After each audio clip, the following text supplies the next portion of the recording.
Hello everybody, my name is Ray. Welcome to the Evangelical Dark Web. Today we're going to be talking about Christian Post and their article on anti-Semitism compelling Christians to act on an issue that I think is a non-issue. And we're going to talk about that. We're also going to talk about how the motivations and the arguments behind this article have very foundationally and theologically flawed premises that need to be addressed. I think there is a little bit of hypocrisy, but I also think there's a lot of red pills that Christians need to swallow because a lot of people have bad theology on this particular issue, and it's largely because of their theological upbringing. And I think we need to raise awareness about that. So in this video, we're going to offend some people, mainly dispensationalists, if truth be told. And we're going to dive into this article. And again, I think we're going to talk about why anti-Semitism is not an issue that Christians should be compelled to stand up against, because again, I don't see it as a real issue in our society. I really don't. So with that said, the author of this article is Hannah Johnson. It was written on the other day. And Hannah Johnson is apparently, subject matter expert in this. So let's just read the article. It's not very long. I shouldn't have to say this, but anti-Semitism is wrong. Full stop. You can tell this is a young person that wrote that. Someone my age. In the last few weeks alone, swastikas have defiled a synagogue in Chicago, defaced Union Station in Washington, D.C. Literal Nazis held a demonstration in Orlando last weekend. There's no link to that. There should be a link to that. And Whoopi Goldberg, a household name for all Americans because she played Guinan, used her platform to state unequivocally that the Holocaust had nothing to do with race. Now let's address the Whoopi Goldberg thing, because Whoopi Goldberg is black, and a lot of black people believe that Jews are white. And you know what? I don't blame them for not distinguishing between a white German and a white Jew. I don't blame them for that. Especially as, again, I don't really blame them for that.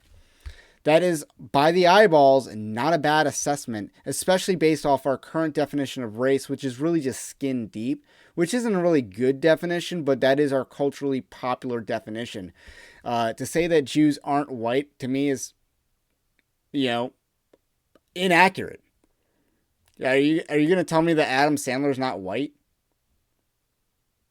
So anyway, all these are different symptoms of the same root cause: hatred and prejudice of the Jewish people.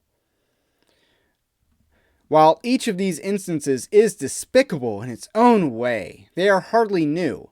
They are the amalgamations of a centuries-old hatred that the world tends to marginalize time and again.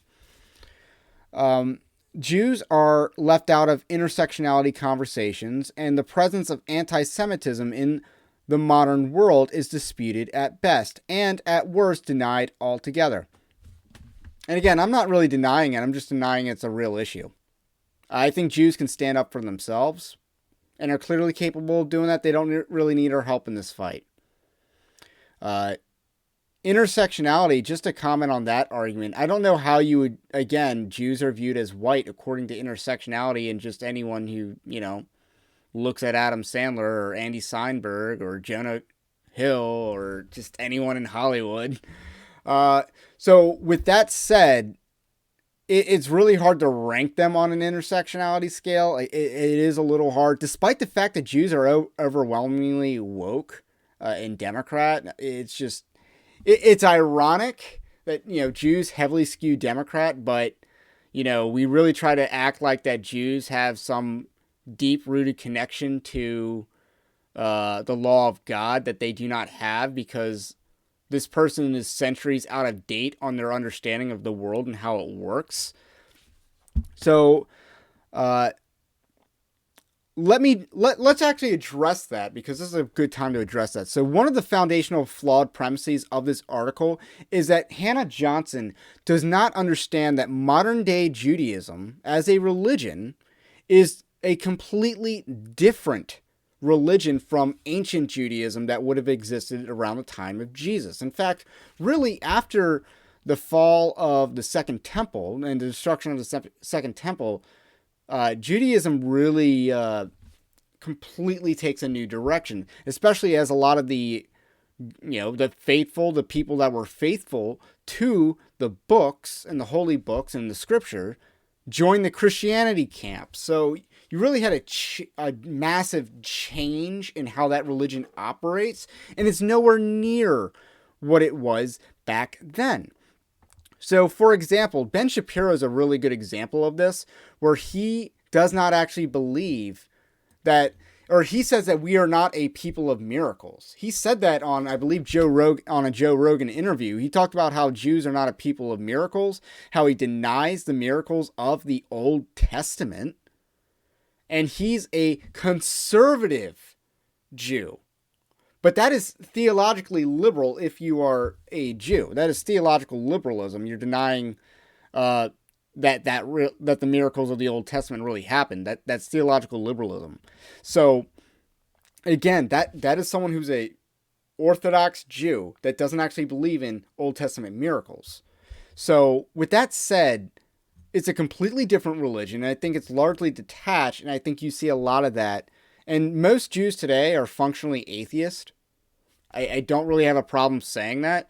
We're going to talk about Israel a little bit. So just, spoiler alert, Naftali Bennett, the current prime minister of Israel, is the first religiously observant Jew in that nation's history. They've been around for nearly 80 years, and this is their first Jew that actually is religiously observant. That is pretty significant, don't you say? So most Jews are functionally atheist, and I think most Christians don't understand that. Moreover, Jews aren't going to heaven unless they get Jesus in their heart. So modern day Judaism is therefore pagan. It is paganism. Especially as it relates to historic Judaism. But still, the Bible does refer to actual Jews worshiping as contemporaries of Christians as a synagogue of Satan in the book of Revelation. So with that said, we need to recognize that Jesus is the only way to heaven. That applies to Jews as well. So I think this article has a very foundationally flawed premise in not understanding that, or not applying that. I think this person understands that. I think Hannah Johnson genuinely understands this point, but she's not applying that point in this article. Because replace Jew with Muslim, and my beliefs would be the same, but hers would be drastically different. So while today, anti-Semitism has two faces: the hatred of the hatred and prejudice of the Jewish people, and the hatred of Israel. Whoa. I think there are a lot of reasons to hate Israel as a nation. This is one of the most tyrannical nations in the Middle East. And yes, I do believe Israel is probably a less free country than their neighboring countries, especially if you look at pre-2011 Syria, where, you had religious freedom, or at least more religious freedom than you had under ISIS or in Canada today. So with that said, there's a reason why Christians in the Middle East generally aren't supportive of Israel. I'm not sure if that's a theological issue or whether it's a practical issue, but that is very apparent if you look at believers in the Middle East. They aren't very pro-Israel. That's just something to point out. But there are a lot of reasons to hate Israel as a country. Mossad conspiracies are one reason. Israel does systematically destabilize its neighbors. That is true. And again, America funds Israel, which is wrong. Foreign policy is wrong. Or foreign aid is wrong. We shouldn't be doing foreign aid. And again, there's a lot of reasons to dislike the nation of Israel. They are the most tyrannical nation in their region, in their specific region. They are completely bought and sold by Pfizer. And again, they're a really gay nation as well. Like, it's cringe over there. So there are a lot of reasons to hate Israel. Just saying. I don't hate Israel. I just recognize that they're, not a free country. We shouldn't pretend like they're a free country. And if they commit an act of war on America, I have nothing against nuking them. Nothing against that. So, with that said, I don't think Hannah Johnson has that understanding. And it's a false equivalence to equate being against the state of Israel to anti-Semitism and against the Jewish people. Because, again, a lot of Jews aren't even pro-Israel, if we want to use that card. The modern state of Israel is the only Jewish state in the world and is the ancestral homeland of the Jewish people. So, Israel is integral to the faith and heritage of the Jewish people. No, it is not. No, it is not. Because, again, most Jewish people are functionally atheist. That is why, again, you want to talk about anti-Semitism. Let's actually talk about anti-Semitism. You know why people are so anti-Semitic? It's because there's a lot of Jews, people who are Jewish, that are communist, that are, the Frankfurt School, for example, or in other ways floating debauchery like George Soros, or just demographic change in our nation. There's a lot of it really has to do with a lot of people can't disassociate the fact that these people are Jewish and the fact that they're actually atheist. So most people who are anti-Semitic fail to distinguish between atheism and people who so happen to be Jewish. Because what they really hate is the atheist in someone who says, I'm Jewish, so therefore I don't need a religion or I don't need God. They use their Jewish heritage as justification for their atheism. And that is the reason why so many people who so happen to be Jewish are really at the top of organizations and schemes that really try to diminish and destroy Western civilization. That's just a fact. So those people who are actually anti-Semitic need to pay attention to atheism as the actual enemy and not necessarily Judaism. That's just a low-wit take there. But again, why are people anti-Semitic? We actually have to address that issue. I don't necessarily think it's completely... I don't think it's as simple as she gives credit for. And again, most people don't give a turd about Palestine. So Palestine really has little to do with it. Because most Americans don't care about that issue. And again, I don't care about that issue. I wouldn't care if the state of Israel just wanted to displace all the Palestinians and be done with the issue. They have no obligation to do a two-state solution. I wouldn't do a two-state solution if I were them. So I don't get it. The Palestine question isn't really, it doesn't really matter in this issue. It really doesn't. And Israel is not integral to the faith of and heritage of modern Jewish people. It's not. It is the land where Abraham became a nation. Zion is mentioned in the Jewish Bible 850 times, yet in conversations about the Israeli-Palestinian conflict, any mention and legitimate Jewish connection to the Holy Land is typically shut down, criticized, and demonized. Again, anti-Semitism in the United States is not rooted in the Israeli-Palestinian conflict. I would know. I see this stuff on the internet all the time. It's not rooted in that. If you want to address the issue of anti-Semitism, you actually have to address their arguments. And she's not doing that here. Again, Palestine has no more claim, or they have as much claim, but they're not legitimate in the same way, Native American governments aren't really legitimate. They lost their wars. If they want the land back, they can fight for it. If not, shut up. That's how I feel about the whole Palestinian conflict. And again, not really a real ethnic group. They're just Arabs, just saying. And again, Britain had no moral obligation to end the British mandate over the Middle Eastern region. And, if they didn't want to do that, they didn't have to do that. So here's another false premise, is that Israel as a Jewish state is aspirational, and it's not for a Christian. It's really not. Throughout most of Christian history, Christians sought the Holy Land for Christian rule. That's what the Crusades were about. The kingdom of Israel lasted over 200 years in that area in the Middle East. That is far more aspirational than the modern deviant state of Israel that's bought and sold by Pfizer. So that's just a note on Christian history. And Israel really became a concern in Christian history during the 19th century, when dispensationalism became a theology in the United States.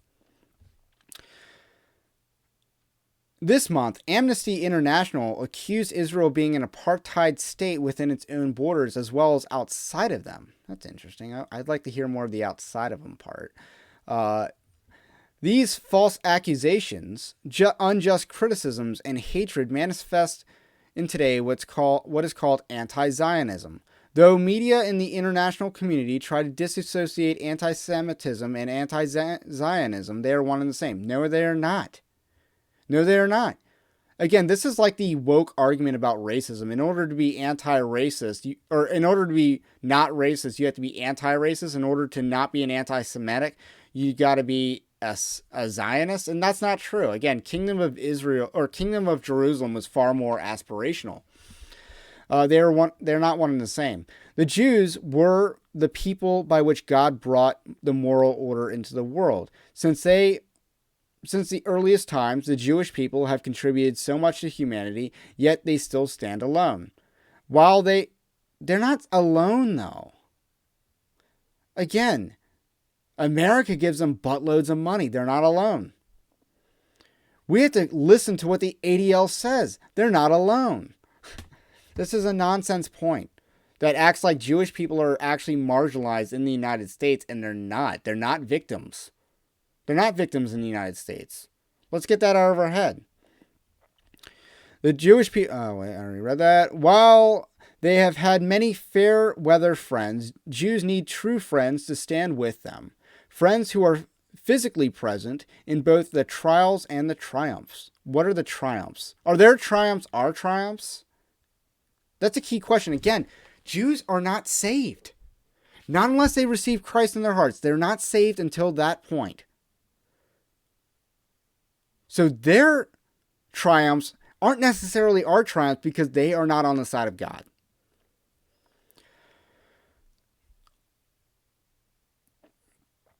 As a Christian, I recognize that the roots of my faith are part of the legacy of the Jewish people. I was raised to love my neighbor, and so I stand as a friend of the Jewish people. Showing up takes courage. Not today, it doesn't. In the 1930s, we have to go back to a Holocaust reference. I get that this is an article about Judaism and anti-Semitism, but Godwin's law is still a thing, right? In the 1930s, showing up for what is right and standing with the Jewish people often meant suffering the same fate. Though the cost isn't the same as in the past, there is a cost. Despite that cost, I stand because it is the just and right thing to do. What cost is there today? There is no cost for fighting anti-Semitism today. That doesn't exist. So, again, this person's not living in reality. I am not alone in feeling this way. There are other Christians like me who believe in fostering Christian-Jewish friendships and showing up in solidarity with our Jewish friends and neighbors. Christians who want to replace the ugliness and hatred with beauty and love and friendship, and who hold the conviction to use our voices wherever they need to be heard. Again, replace Jew with Muslim, and she would not be making this case. Nor would I. But again, this is the type of article that justifies the Ethics and Religious Committee of the Southern Baptist Convention in defending the rights of Muslims to build a mosque, but not defending the right of churches to remain open amidst government tyranny. This is the type of logic that, again, puts our priorities in the wrong place, especially as it relates to religious freedom. Again, most Jews are functionally atheist. Certainly in the United States, that is true. As anti-Semitic attacks continue to rise both domestically and abroad, it is becoming more and more apparent that the time to act is now. Christians must draw attention to the issue and remind their Jewish friends and neighbors that they are not alone. The body of Christ must not commit the same sins as of the past, standing by while injustices were perpetuated against the Jewish community. We must be friends that show up for them, stand with them, and remind the world that anti-Semitism is always wrong. I agree that anti-Semitism is wrong, but she misdefines anti-Semitism as anti-Zionism, which is not the same thing. I don't agree with that. That is wrong as a logical fallacy. I think she also has many logical fallacies that are inconsistent with the Christian faith. And again, one of the reasons to point this out is that the comment section is largely ignorant. Again,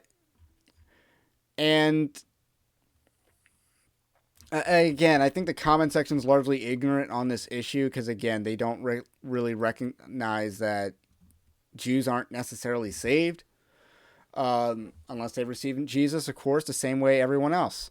So with that said, there's really not that much more to talk about. Again, the foundational premises that I want to remind people of is that Jesus is the only way to heaven.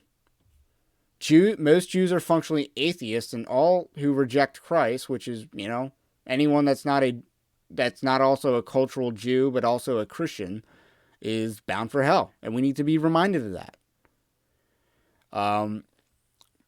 And Israel has no real significance theologically. It really doesn't. Jesus could return at any moment. Whether there's an Israel or not, he does not need a state of Israel to exist in the Middle East in order to come back. He does not need that. The Bible does not say that. So with that said, I hope this video was a red pill for many Christians that have a very false view of Israel and Judaism that largely exists because of our upbringing and the popularity of dispensationalism in the United States. Let's smash that and get good theology circulating, and let's just not pander and simp for Jews, because Jews can take care of themselves. They got the Anti Defamation League, which is our enemy, actually. I think they got this one. So with that said, that's all I got to say about that. My name is Ray. This is the Evangelical Dark Web, and I will catch you on the next one.